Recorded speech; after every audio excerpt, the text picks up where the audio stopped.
Welcome to Skillfully Speaking. I'm your host, Jackie Grubb, and today I am delighted to welcome Angela Owen OBE. Angela is a distinguished former Army officer and champion for women in the defence sector. After her service, Angela founded Women in Defence UK, growing it into a national network of over 15,000 members, focused on mentoring, policy and cultural change. Honoured with an OBE for her work, she continues to promote skills development, education and diversity.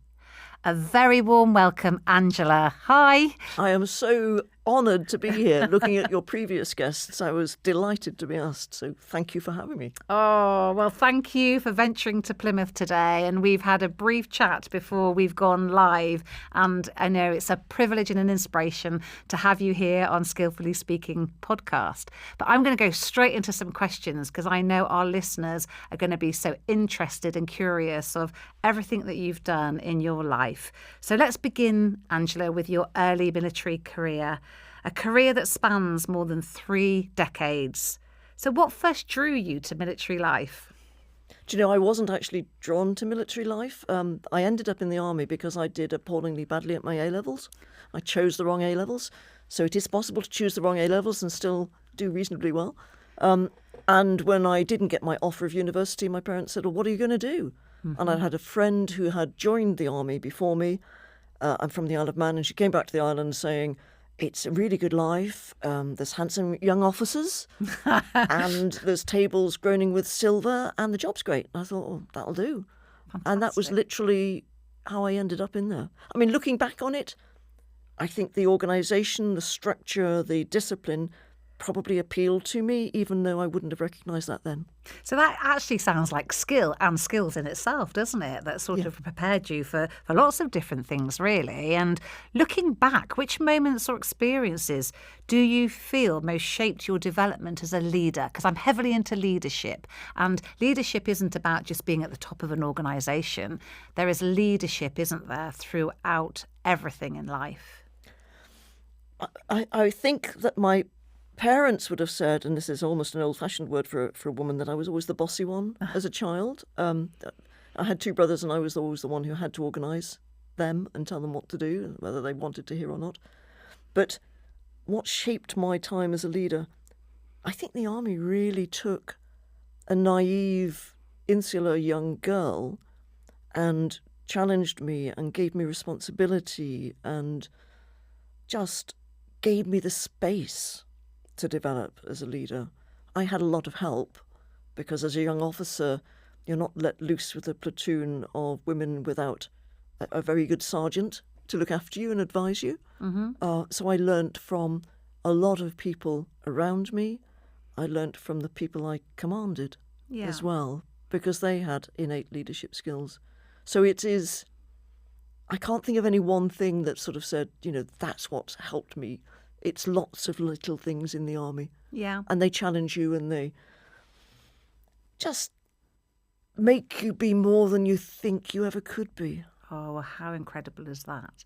That to feel that you're inspired by something that actually draws out your full potential. And that you believe in something and you belong to something. Because it's those sort of skills that actually make us into who we are a lot of the time, isn't it? It is. I mean, I was so lucky that I ended up in something that I was good at as well, that suited me, but that had an incredibly strong purpose. And what were the particular things that you were good at then? Can you give some examples of? I was good at reading people, and I've got better at it as I've got older. And I would say, if anything, as a leader now, I hope I'm better than I was as a sort of 20, 25-year-old. Purely because I've learned that understanding what motivates the people you work with, the people that may work for you, is really how you lead. It's not about follow me over the top, although sometimes you do have to do things like that. But it is really about clearing the barriers so that they can be the best they can be and do the job they need to do, but by understanding perhaps what pressures they've got at the time, what they think they're good at, but what they might be really good at, and igniting that spark and allowing them to flourish. And for me, that's all about leadership. It is about understanding people, reading people. It's about emotional intelligence. Yeah. And, my philosophy is you can't have anything without the people, can you? Oh, so whether gosh, it's no. winning hearts or minds or people trusting you or trusting to make mistakes sometimes is really, really important. But you're making a really good point there, because learning from your mistakes, things go wrong. Of course they go wrong. But and they go wrong now in Women in Defence. Not that often, but they do go wrong. And the important thing is not to say, my goodness, that was dreadful, but to say, OK, so what went wrong? How can we make sure it doesn't go wrong again? How can we make it better? Rather than sort of beating someone over the head for it. It is learning from those mistakes and growing from them. Yeah. That's where we learn, isn't it? We don't learn by everything being wonderfully linear, and that isn't life anyway. All our learnings come from things that have challenged us. I strongly believe that as well. And, who do you have any role models that you look up to? Are there any of those people out there, whether they're personal people or people that you've read about, that have really sort of aided you on your way? My all-time heroine was Ruth Bader Ginsburg. Okay, can you talk a bit about her? Supreme Court judge. And if you want to see a really good film, watch On the Basis of Sex, which is all about her early career. She was a Harvard lawyer. She was very much for women's equality. Mm-hmm. And what she did in the USA was to unpick law by law, legislation by legislation, those laws that kept women back. And she was really, really clever, because the first one she went after was actually a piece of legislation that discriminated against men. And it was to do with taxation, and it assumed that if you were a caregiver, you were a woman. And so it prevented a man who hadn't been married from claiming tax refund on giving care to his mother. And she took it to the Supreme Court, and she just kept going. And law by law by law, she went after them and she unpicked them. Right. And so for me, she is my heroine. Yeah. Because she did that for, I'm going to say, about 60 years. Okay. Bit by bit by bit. And she didn't give up, and she used logic, and she used the power of argument, not sort of bashing people over the head, but just saying, no, this is illogical, because she used reason, she used logic, she used oratory to make the change. Mm. So what skills do you think then that would be taken from what you've just described then? So to our listeners, if they're sort of unpacking what you've just said, what would they take from there, and what do you think the skills were to apply that in other situations? So the skills are really to have an inquiring mind, first of all. Beautiful. You've got to have an inquiring Yeah, mind. yeah. You've got to say, why is it this way? Why does it need to be this way? To be prepared to do the hard work to get to the root of whatever the problem is, and to be prepared not to give up. I was just nearly going to say that for you then, and you said it. Not that I needed to, but I could feel it. I could absolutely feel it. And I suppose if I am blowing my own trumpet, I mean, I've been described as... Please do. Determined. And that's probably why I still do what I do, because there's still change that needs to happen. So it is really, I'm not going to give up. Yeah, amazing. I mean, I know that you're absolutely passionate about women, and in particular, women in defence, and, giving people the opportunity to get into really good jobs. And, I just want to talk a little bit about motherhood and the military. And I know that in 1990, you became one of the first mothers to rejoin the British Army. I'm going to say that again, because that is just really poignant, isn't it? In 1990, you became one of the first mothers to rejoin the British Army. And this was after the rule changed, allowing women with children to return. And you can't even believe that that is even a thing, can you, in today's society? So what did that moment actually really mean and represent for you personally, and then to all those service women out there more broadly? It was a huge change. I mean, the the armed forces had been dragged into it. A mother, took the armed forces to the European Court of Human Rights in the late 80s and basically said that the rule that if you became pregnant you had to leave the armed forces was wrong, and fought it and won it. And so they had to change the rules and allow mothers to continue to serve. And I was the second, and my competitive nature really irks because it was a legal friend of mine who beat me in. So it's somebody that you knew? Yeah, yes, a really good friend beat me in by about 4 days, so I was the second mother back in. It was huge. That was almost where things started to change for women in the armed forces. Yeah. Before, it was sort of bits of change. But in the sort of the early 90s, that's when it really started to change. God. Because aligned with that, women, so for example, women used to be in something called the Women's Royal Army Corps and were mostly just served, in that particular corps. That was disbanded in 1992, and women joined all of the corps or the regiments, and it was the beginning of the change. So joining the infantry came a little while after, that took quite a lot longer after, but that was the beginning of the change. The interesting thing when I went back in as a mother, I think some people thought you'll never make it work. I was pretty determined to make it work. Some men thought I should be at home looking after the children. Okay, there you go, I'm here. The hardest thing to deal with almost, and I had huge sympathy for this, were the women who'd given up the choice of the opportunity to have a family and chose a career in the army. Okay. And of course we were coming back in with both. We were having our cake and eating it. We had both a career in the army and a family. And I had huge sympathy for women in that situation. So that sort of took some coming to terms with for them, I would say. Yeah, yeah. But it did take a while for it to ripple through. For example, until probably about 1993, 94, there was no maternity uniform in the armed forces because there was no need for one. Yeah. Because you couldn't be pregnant.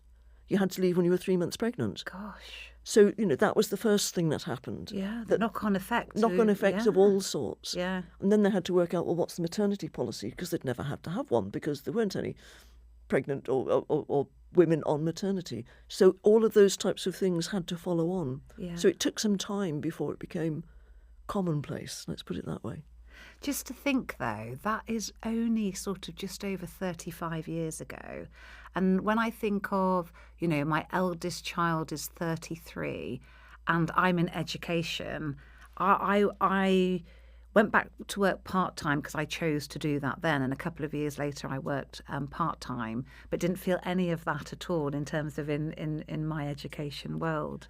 So interestingly on that, so my children were both sort of, how old were they? So they are they're 40 and 38 now, Right, so a tiny bit okay. older than yours. Yeah.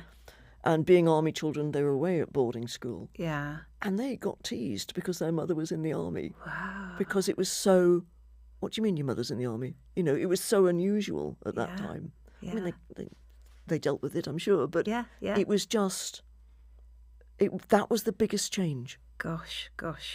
So if we think then that, in the army, it's predominantly male defence environment, if we're going to go down the defence route a little bit. What were the key cultural or structural challenges? And I mean, you've already touched on it a little bit, that you encountered as a woman trying to build your career then this time. So we've talked about motherhood, haven't we? But obviously we're passionate to be the best we possibly can be. So around that building of your own career. I think, looking back at it, that the biggest challenge that I felt personally was to believe in myself, to believe that I was just as good as the men. It sounds so simple, Angela. It does, but when you're fighting a battle, and I was probably in my early 30s, sort of mid-30s then. Yeah. And you were unusual, and there were challenges. It was to believe that I wasn't a second-class citizen because I was a woman. Women, and I've talked with a lot of sort of fellow army officers and so on, female officers. We over-prepare. We have to or we felt we had to prove ourselves every single time. We would be the best prepared person in the room. We would, luckily, because I could run, I sort of gained respect because I could beat loads of the men. So that sort of helped, in that. But I felt I had to be better than the men, to be thought to be as good as the men. Yeah. And I think that is changing. I don't say it's changed completely, but I think that is changing.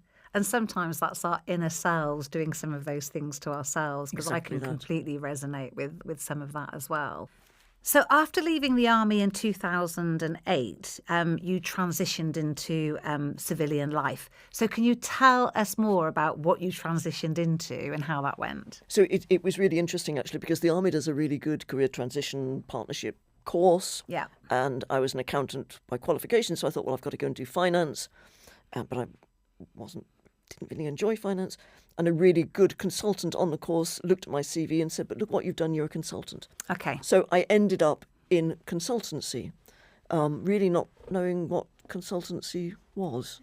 And I just landed on my feet in it, because consultancy is largely about understanding people. Are you being humble, Angela? Because you've already alluded to some skills that you've acquired on your career trajectory, haven't you? But it is, yeah. I mean, that's what it is. It's about reading a situation. It's about reading people, about reading perhaps what they're not saying to you, and watching out for that and trying to think, oh, well, maybe that's what's wrong rather than this is what's wrong. Yeah. And, I ended up in defence and security in consultancy, working for a fantastic consultancy company.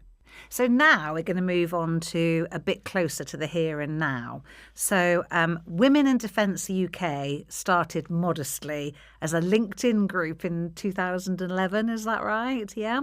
So just explain to us what this organisation does and how it came about.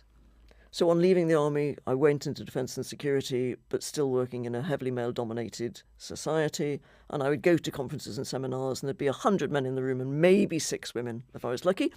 So I thought, it's lovely to see these women. I'm going to set up a LinkedIn group. Yeah. So that was 2011. And I would love to say I had this massive vision of what it would be. But I thought, no, it would just be nice to meet up occasionally. Yeah. We've grown now. We are all about helping organisations to change.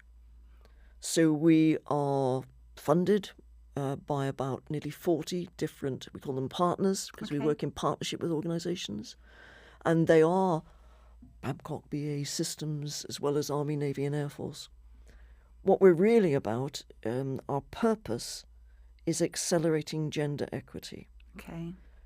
We're not necessarily about wanting a bigger slice of the cake for women. We're actually about wanting a different cake recipe. We don't think the cake recipe is right. We don't think it's up to date. And the example I use here is that I don't think that men necessarily get a good work-life deal in defence at the moment. So, for example, paternity leave and pay in too much of the defence sector is still a statutory minimum, which is 2 weeks. The culture is still very much that women do the childcare and come in and out of work and make the accommodations and are accommodated. Men, if they wanted to be involved, would find it really, really difficult. So what we're trying to do is to help change the work paradigm, the expectations, the culture, that men join the organisation, maybe at the bottom, and have to work all the way up the greasy pole with no time out for childcare, being maybe still the main breadwinner until they finish at the end. I think there's an argument that men have less choice than women. Women may not have as many opportunities, although that has changed dramatically. Yeah. But they have the choice. They have arguably, some middle-class women have the optionality of taking a long time off to look after kids. Men don't have that. And so what we are really trying to do is to not only help women, but change the world for men. Which is a beautiful thing. So you're creating balance exactly in that. a different way. Exactly that. Yeah. So that we've got more opportunities for our daughters, but more choices for our sons. Oh. And you've got about 15,000 members on this, have you We've now? actually got, in fact, they're followers rather than members, because we are an organisational-based group rather than a sort of an individual membership group. Yeah. And we've got about 20,000 followers now across all of our platforms and so on. We are, I think I can say, we are the best-known women's group in the defence sector. You know, we've been going for 14 years. Our annual awards, we've just had our 10th awards event last week, you know, very recently. We had 550 nominations from across the whole of the sector. We've had over 4,000 nominations since we started. You know, and those, we've got categories that sort of 7 are for individual women, 3 are for any gender and or teams. And this year we launched an international category in the awards. We had finalists from Brunei, Sweden and Georgia in the room. And the international category was won by a Captain Katya in the Georgian Armed Forces, who is the first woman in the Georgian Armed Forces, and I think in the British Armed Forces as well, to command a male infantry company. Wow. So we are trying to, not only through the awards, sort of showcase the brilliant people that work in defence. Yeah. And, you know, the awards are open to everyone who defends the nation, whether it's armed forces, civil service, defence industry, GCHQ, MI5, we've had National Crime Agency, but also to say to women, look, you are brilliant. Please, can you be proud to be a woman? And that probably goes back to my earlier point about not feeling you're a second-class citizen and you have to behave like a man to succeed in this sector. You don't. Be proud to be a woman. Be proud of what you bring to the table as a woman. It is different. And my goodness, given the geopolitical climate in the moment, we need diversity of thought. We need to avoid groupthink. We need diversity of thought. We need different perspectives, and women can help with that. We need women in positions of decision-making, of authority, of power. You know, we've got to minimise the risk of groupthink. And that was a very long answer. Yeah, but no, it's a really, really good answer. And actually that led me nicely into the conversation that we were having earlier about what the word defence meant and actually who was involved in it. And you talked about everybody. So can you talk to us a little bit about your articulation of that? So one of the things that we are trying to work on at the moment, this year and next year, is to show that virtually any job you do outside of the sector, you can do inside the sector. Yeah. And you've got the incredible purpose of defending your nation. We were recently invited to take part in the Lady Mayor's show in London. We carried a banner, the Women Who Defend Us. We carried feather banners that said data, scientist, marketing, because you can do marketing in defence. You can. If you want to carry a rifle and be in the army, fantastic, you can do that. But if you want to do, I don't know, cyber, if you want to be a project manager, anything you can do outside, you can do inside. Yeah, yeah. And it's, as I say, you've got the incredible purpose at the moment of defending your nation. One of the biggest challenges when you're advertising, trying to get women into working in the defence sector, is making the advert really reach out and appeal to women. And I was listening to a company called SMI who make cables for submarines. And what they did was to go out and say, are you good at crocheting or knitting or Lego? Because if you are, you're probably really good at exactly the dexterity that we need to be able to make cables and put together cables. And that worked so well because they got so many more applications from women. Fantastic. And it is just not just seeing defence as, you know, submarines. There is so much you can do, but it's also how do we get the right adverts out there that lights the spark, that makes people think, oh, I could do that. So if you're good at Lego, crocheting, knitting, all of those things that you need dexterity for. That with the hands. Yeah. Yeah. And that was the advert they used. So it's, you know, I said, are you good at multitasking? Yeah. Or maybe you're good at logistics. Maybe you're good at project management. Yeah. Are you good at planning? do you like? It's not sort of labelling jobs as opposed to looking at the skills that you have. So there's a belonging from anybody and any job really Any that job. will end up in it, won't it? And, I talked to you about just recently the Defence Industrial Strategy was announced a month or so ago. And we're looking at how we can develop an even broader curriculum in terms of filling the skills gap of the defence sector also. And defence is a key sector in the southwest with huge growth potential. And we've got the density of population here, but it is about, and you talked about zigzag careers as well, but it's about giving that opportunity for people to study through widening participation and lifelong learning. One, to be the best they possibly can, but also there are so many jobs and so many skills required for today and for tomorrow that we really need to be collaboratively getting together to be able to do that. So from your perspective, what skills does the region need and how can education and industry work together to build that pipeline?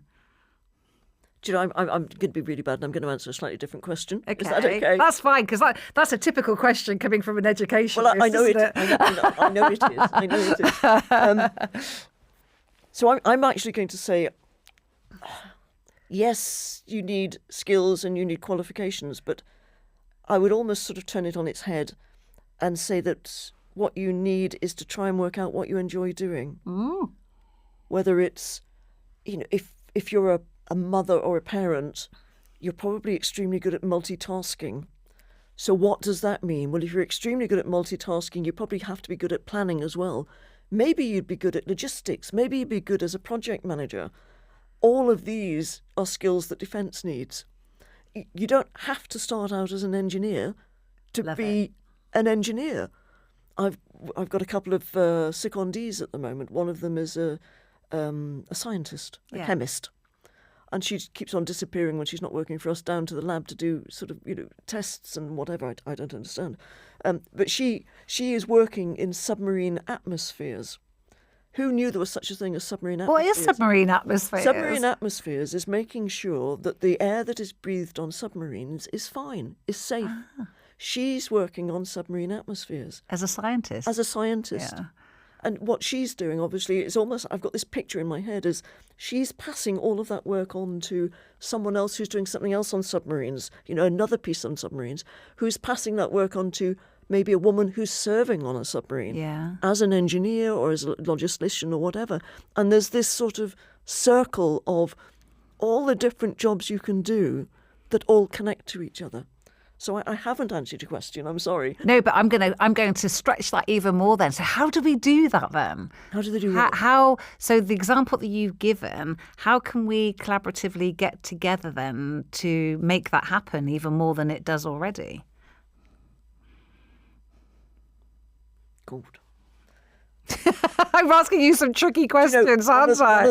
One of the things we wanted to do, but we couldn't get it off the ground this year, was that we wanted to do a video. Yeah. So to talk about the defence sector, to say, look, these are all the various things you can do, and to start with, the submarine atmosphere chemist. Yeah, I think it's a great example. Pass it on to someone else. Pass it on to someone else. But at the end of the video, you're in a submarine, and explaining why you need submarines. Yeah. You need submarines so that the cables that are underneath the sea, and you need surface ships as well, so that the cables that are underneath the sea, that means you can use your phone, are protected. So why do you need defence? You need defence because it means that your everyday life can continue. And the best example I've got is if you haven't got the Royal Navy, there's a real chance that cables will be cut and your phone won't work. So because I've had the privilege of going on a submarine, not in the water, in the day you would be out at sea and there would be no connection to anybody, would there? There's no is that pretty whatsoever. Pioneering, or? There is no connection whatsoever. I mean, when you're in a submarine, there's no connection. Back to the awards, actually, because our Woman of the Year this year was a leading naval nurse who happened to be on the carrier when we were announcing the awards. Luckily, they were alongside, so that we could actually get her on a Zoom call and Zoom her into the dinner so that she was there. So she was out at sea? She wasn't out at sea. She was But she was alongside. okay. Had she been out at sea, we wouldn't have been able to do it. Okay. But, it is, yeah. So when you are out at sea, that's it. You're sort of, you can't do anything. Yeah. Wow. That's interesting, isn't it? So let's talk about you personally in a little bit more detail now, if I may. So you are OBE recognised, congratulations, and this is all around your work advancing women in defence. So thank you for that. Which skills or personal qualities, and don't find this difficult and don't be humble with me, were most critical in driving that change? Listening. Oh. Listening. Yeah. There's an old-fashioned saying in the army which basically says, remember, you've got one mouth and 2 ears and use them in proportion. Listening. And it's listening to what people have to say. Perhaps picking up an idea that someone's got over there, an idea that someone's got over there, and putting them together to make something bigger. Yeah. Because I rarely have the ideas. Someone else will have the ideas. I'm probably good at putting them together. But listening, building trust, and you talked about trust earlier. We did, didn't we? Yeah. Building trust with people. Personal qualities, you've got to have integrity. Yeah. Integrity is one of those things that, walks really slowly towards you and sprints away. It's like reputation. So it is building up that trust with integrity over time, probably by listening to people and then playing it back, perhaps in a different way. And integrity is definitely one of my values as well. Yeah.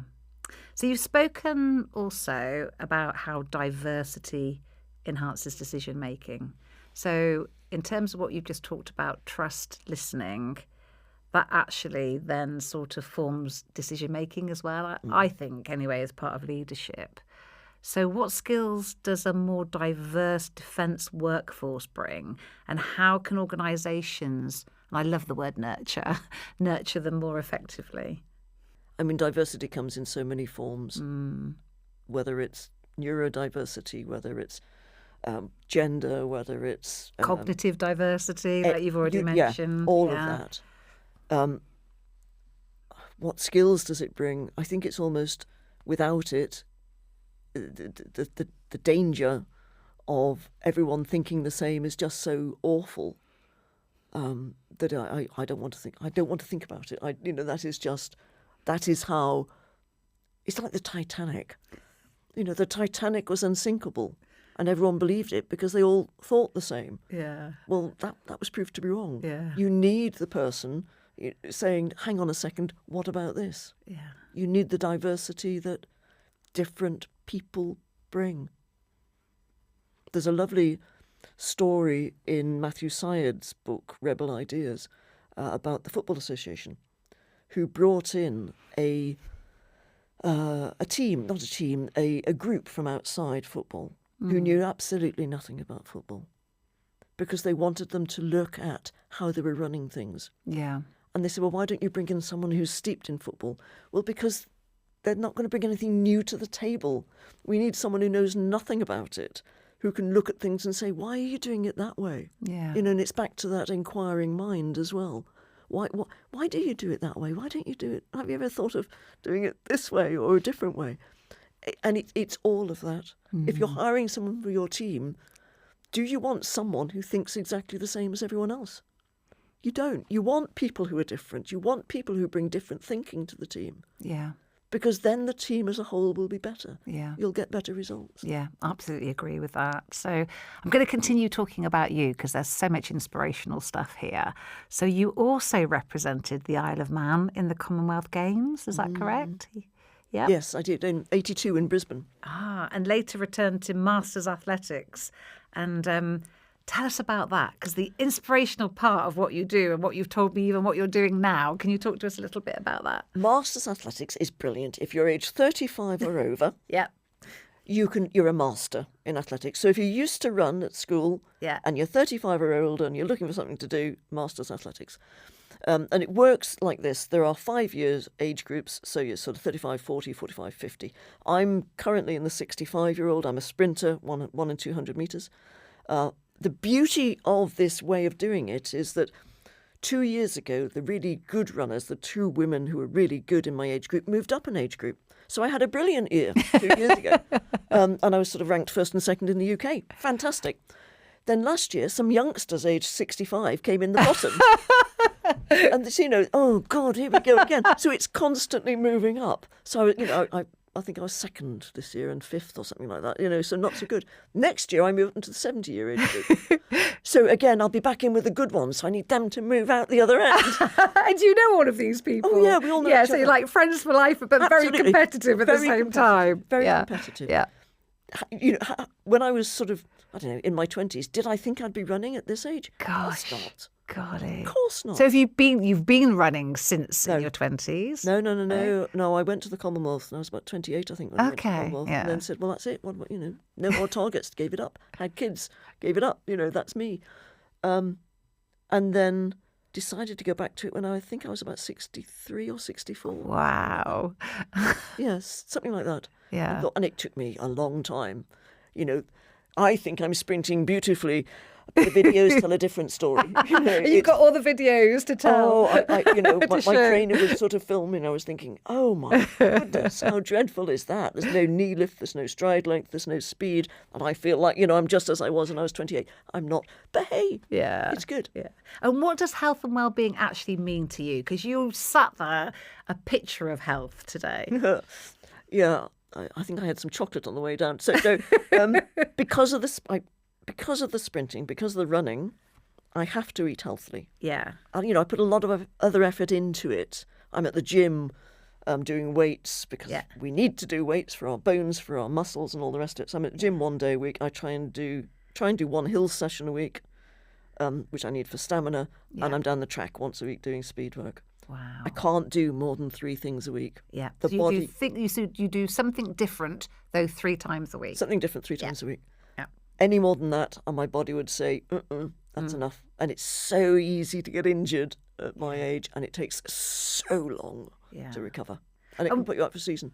And then you've got all that camaraderie with all those people that you've talked about. So I'm in a sprint squad with Winchester. Yeah. Just joined a sprint squad in Winchester. And we're all different ages. I mean, we've got a world champion who's sort of 5 years older than me. Incredible woman. What really glorious runner. And we've got people, aged sort of, I think, in their 40s upwards. Gosh. But we all go down, and because of the age range, we're probably all at roughly the same level. Because I might be good for my age, but I'm not as good as it just all works out. Yeah, amazing. And what do you eat? What do you eat to keep you healthy then? I don't. I'm afraid I'm one that doesn't eat ultra processed food. I am the old biddy in the supermarket with my glasses, reading what's on the back of ingredients. Yeah. If it's not in my cupboard, then it has to be a really good reason for eating it. I eat a lot of salad. I eat a lot of rye bread. I do eat chocolate, but I eat 100% dark chocolate. Yeah, me too. Which I absolutely adore. Yeah. And you can only eat 1 or 2 squares of that, and you don't want anything else at all because it completely sort of I can do down. a bit better than that these days, though. But yeah, you're only meant to have 1 or 2, aren't you? And I've gone off booze. I don't want alcohol anymore, and it's not a sort of a conscious decision. I just don't enjoy it. Yeah. So your body changes, your wishes changes, your likes change as well. What you need changes. I don't need as much food. And that's always a balance, that's always a challenge. I know you don't need a scone, but I like, so that's always the sort of the challenge. Yeah. And if you have any key messages then of anything that we've talked about today, what would those key messages be to our listeners? I would say I've got a particular favourite, and this comes from, and this is about, we're not superwomen, any of us. And it was an article in the paper when my children were tiny, and this is before disposable nappies, and I had 2 in nappies with sort of stinking nappy buckets. And there was this glorious article I pinned up on the wall, and it basically said, only wash the kitchen floor when you stick to it. And that, for me, I sort of think, it doesn't mean my kitchen floor is very clean, but basically it means prioritise. You can't do everything. And please, when you are prioritising, as a mother, as a woman, as someone who may be caring for goodness knows who, remember to put yourself in that list. Because otherwise, you can't do everything else. So find the time for yourself. Find the time to, whatever works for you, to give you the time that you need to be able to give to others. That's absolutely fantastic advice. And Angela Owen, it's just been an absolute privilege to have a discussion with you today. Thank you very much. Thank you so much for asking me again. I've really enjoyed chatting. Oh, thank you.